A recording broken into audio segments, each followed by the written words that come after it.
လူငယ်လေးဟာလမ်းကြုံဖောက်တဲ့တယောက်အတွက်ခောက်ဆွဲတပွဲကိုရိုးရိုးရှင်းရှင်းပဲပြင်ဆင်ပေးခဲ့တာပါဒါပေမဲ့အဲ့ဒီဖောက်တီပြန်သွားတဲ့အခါမှာတော့ရွှေတုံးတုံးကိုမမျော်လင့်ပဲခြံထားခဲ့ပါတယ်ဒါကိုလူငယ်လေးမြင်တဲ့အခါမှာတော့တစုံတစ်ယောက်ကနောက်ပြောင်နေတာလို့ပဲချက်ချင်းထင်လိုက်မိပါတယ်ဒါနဲ့သူကအဲ့ဒီရွှေတုံးကိုလွှင့်ပစ်ဖို့လှုပ်လိုက်ပေမဲ့လွှင့်ပစ်ခါနီးမှာပဲသူကရွှေတုံးကိုသွားနဲ့ချက်ချင်းကိုက်ကြည့်လိုက်တဲ့အခါမှာတော့အဲ့ဒီရွှေတုံးကအစ်စ်ဖြစ်နေတာကိုတိလိုက်ရလို့အံ့အားသင့်သွားရပါတယ်သူ့ရဲ့ခောက်ဆွဲဆိုင်ဟာအတိတ်နဲ့ပြစ္ဆုတ်ပံကိုချိတ်ဆက်ပေးနိုင်နေပြီးခုနကဖောက်တီဟာလည်းရှေးခေတ်ကနေရောက်လာတဲ့ခီးသွားတစ်ယောက်ဖြစ်နေတာပါဒီခောက်ဆွဲဆိုင်လေးဟာသူ့မိသားစုမှာမျိုးဆက်နဲ့ချီပြီးလက်ဆင့်ကမ်းလာခဲ့တာပါမူလကတော့သူဟာဒီဆိုင်လေးကိုအမိပြုပြီးပတ်စံရှာကချစ်သူနဲ့လက်ထပ်ဖို့ရည်မှန်းထားခဲ့တာပါဒါပေမဲ့မထင်မှတ်ထားတာကသူ့ရဲ့ချစ်သူဟာဆိုင်ကအကူတယောက်နဲ့တိတ်တဆိတ်ပေါင်းကြံနေခဲ့တာပါသူဝေးရောက်နေတဲ့အချိန်မှာသူတို့နှစ်ယောက်ဟာဆိုင်ကပတ်စံတွေအားလုံးကိုခိုးယူပြီးအတူတူထွက်ပြေးသွားကြပါတယ်လူငယ်လေးဟာသူ့ရဲ့ကံကြမ္မာကိုဝမ်းနဲ့ပူဆွေးနေလို့မှပဲထူးထူးဆန်းဆန်းဝစ်ဆင်ထားတဲ့မိန်းကလေးတစ်ယောက်ဆိုင်ထဲကိုရုတ်တရက်ဝင်လာပါတယ်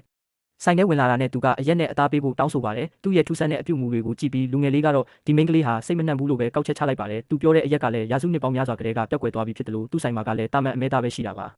တခြားရွေးချယ်စရာမရှိတာကြောင့်သူဟာတာမန်ရက်ကိုပဲအစားထိုးပေးလိုက်ပြီးလက်လက်ဆက်ဆက်ချက်ထားတဲ့အသားစားအသင့်ပြင်ထားတဲ့အမဲသားကိုပဲပေးလိုက်ပါတယ်အံ့ဩဖို့ကောင်းတာကအဲ့ဒီမိန်းကလေးဟာမြည်ဆန်းကြည့်ပြီးတဲ့နောက်မှာတော့အရန်ကိုအံ့အားသင့်သွားပါတယ်ဒီရတာဟာနန်းတော်တွေကအစားအစာတွေထက်တောင်ပိုကောင်းတယ်လို့သူကပြောပါတယ်ဒါကိုကြားလိုက်ရတဲ့လူငယ်လေးကတော့ဒီမိန်းကလေးဟာတကယ်ကိုယူနေပြီလို့ပို့ပြီးယုံကြည်သွားပါတယ်ဒါနဲ့သူကတနာစိတ်နဲ့အစားအသောက်ကိုမယူတော့ဘူးဆုံးဖြတ်လိုက်ပါတယ်ဒါပေမဲ့မိန်းကလေးကလက်မခံပဲရွှေတုံးတုံးခြံထားခဲ့ပြီးထွက်သွားပါတယ်လူငယ်လေးဟာဒါတွေဟာစိတ်ကူးရင်နေတာလို့ထင်နေတော့မှပဲ system စတင်အလုပ်လုပ်ပြီးဆိုတဲ့အတန်ကိုရုတ်တရက်ကြားလိုက်ရပါတယ်သူဟာအချိန်ခီးသွားစနစ် time travel system ကိုနှိုးထစေခဲ့တာပါညတိုင်းမှာအချိန်ခီးသွားတစ်ယောက်နဲ့အပြန်အလှန်ဆက်သွယ်မှုတစ်ခုပြီးဆုံးတိုင်းမှာသူဟာ system ရဲ့စုလက်တွေကိုရရှိမှာဖြစ်ပါတယ်လူငယ်လေးဟာအရန်ကိုပျော်ရွှင်သွားပါတယ်အဲ့ဒီနောက်သူဟာရွှေတုံးကိုရှေးဟောင်းပစ္စည်းဆိုင်ကိုယူသွားပါတယ်ဆိုင်ရှင်ကဒါဟာရှေးဟောင်းရွှေတုံးဖြစ်ကြောင်းချက်ချင်းသိလိုက်ပြီးယူရိုတစ်တန်းနဲ့ဝယ်ဖို့ကန့်လန့်ခဲ့ပါတယ်ခောက်ဆွဲတပွဲလေးနဲ့ယူရိုတစ်တန်းရနိုင်တယ်ဆိုတာကိုလူငယ်လေးဟာမယုံနိုင်အောင်ဖြစ်သွားပါတယ်သူဆိုင်ကိုပြန်ရောက်တဲ့အခါမှာတော့ဆိုင်ပိတ်ထားကြောင်းဆိုင်ဘုတ်ကိုချက်ချင်းချိတ်လိုက်ပြီးအချိန်ခီးသွားတွေကိုဝန်ဆောင်မှုပေးဖို့ပဲအာရုံစိုက်ဖို့ဆုံးဖြတ်လိုက်ပါတယ်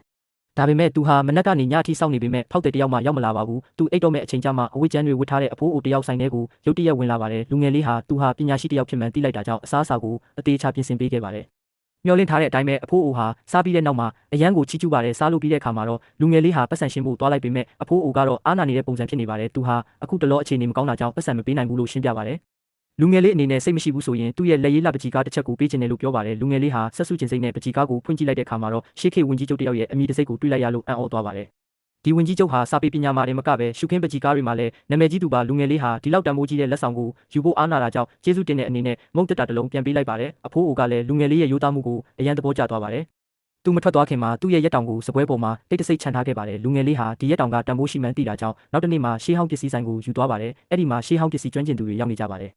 သူတို့တွေရက်တောင်ကိုမြင်လိုက်တာနဲ့အံ့အားသင့်သွားကြပါတယ်ဘာလို့လဲဆိုတော့ဒီရက်တောင်ဟာဝင်ကြီးချုပ်ရဲ့လက်ရစစ်စစ်ဖြစ်ုံတင်မကပဲသူ့ရဲ့ကိုယ်ပိုင်လက်မှတ်ပါဝင်နေလို့ပါဒီရက်တောင်ရဲ့တန်ဖိုးဟာအနည်းဆုံးယူရိုတန်100လောက်ရှိနိုင်တယ်လို့ခန့်မှန်းကြပါတယ်လူငယ်လေးဟာဆိုင်ရှင်ကိုယုံကြည်တာကြောင့်ရက်တောင်ကိုအံ့နံခဲ့ပါတယ်